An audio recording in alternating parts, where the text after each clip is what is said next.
नमस्कार दोस्तों। आज हम बात करने जा रहे हैं दो अलग अलग इकोनॉमीज की, दुबई और भारत।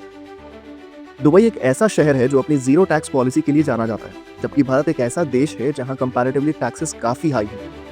आइए जानते हैं कि कैसे दोनों देशों के टैक्स पॉलिसीज ने इनके विकास को प्रभावित किया है। दुबई की आर्थिक यात्रा 1960 के दशक में शुरू हुई, जब यहाँ तेल की खोज हुई। लेकिन दुबई ने जल्द ही अपनी इकोनॉमी को डाइवर्सिफाई करने का फैसला किया और ट्रेड, टूरिज्म और रियल एस्टेट जैसे क्षेत्रों में निवेश करना शुरू किया। आज दुबई एक ग्लोबल बिजनेस हब बन गया है। दूसरी तरफ भारत की आर्थिक यात्रा 1991 में शुरू हुई, जब देश ने इकोनॉमिक लिबरलाइजेशन पॉलिसीज एलपीजी को अपनाया। तब से भारत ने तेजी से आर्थिक विकास किया है और आज यह दुनिया की सबसे तेजी से बढ़ती अर्थव्यवस्थाओं में से एक है। तो आइए आज हम हाल तक की आई हुई सारी ऑफिशियल डेटा के बेसिस पर दोनों देशों के बीच एक कंपैरिजन करते हैं। तो वीडियो में अंत तक बने रहें। टैक्सेशन।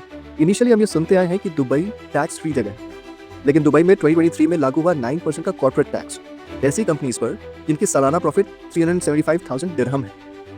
सेल कंपनियों पर अप टू 55% टैक्स और फॉरेन बैंक्स पे 20%। साथ ही साल 2025 से 15% डोमेस्टिक मिनिमम टॉपअप टैक्स यानी डीएमटीटी भी लागू है, जो कि लार्ज एमएनईज यानी मल्टीनेशनल एंटरप्राइजेस को टारगेट करती है, जिनका अलाइनमेंट ओईसीडी या organisation of economic cooperation and development के पिलर 2 ग्लोबल टैक्स फ्रेमवर्क्स हैं। वही बजट 2025-2026 को देखें तो भारत में up to 12 lakh annual income पे जीरो टैक्स लागू हो गया। साथ ही न्यू स्लैब्स, टीडीएस, टीसीएस के एग्जेम्पशंस भी। इन शॉर्ट, दुबई अभी भी टैक्स में आसान है, लेकिन 2025 से बड़े बिजनेसेस को मोर देन 15% टैक्स देना होगा। और भारत में इंडिविजुअल टैक्स में काफी सुधार हुआ है, खासकर मिडिल इनकम वालों के लिए। Employment and employment policy. 2024 में एफडीआई प्रोजेक्ट्स ने दुबई में 58,680 जॉब्स क्रिएट, जो कि 2023 की तुलना में 31% ज्यादा है। वर्तमान में दुबई में लगभग 20 लाख भारतीय हैं, जो कि दुबई की 35% आबादी है। वही आईएमएफ ने 2025 में भारत की जीडीपी ग्रोथ को 6.2% दिखाया। भारत की इकोनॉमी भी बढ़ रही है, लेकिन जॉब्स की ग्रोथ रेट काफी ज्यादा स्लो है। Foreign direct investment. दुबई 2025 के स्मार्ट सिटी इंडेक्स में चौथे स्थान पर रहा।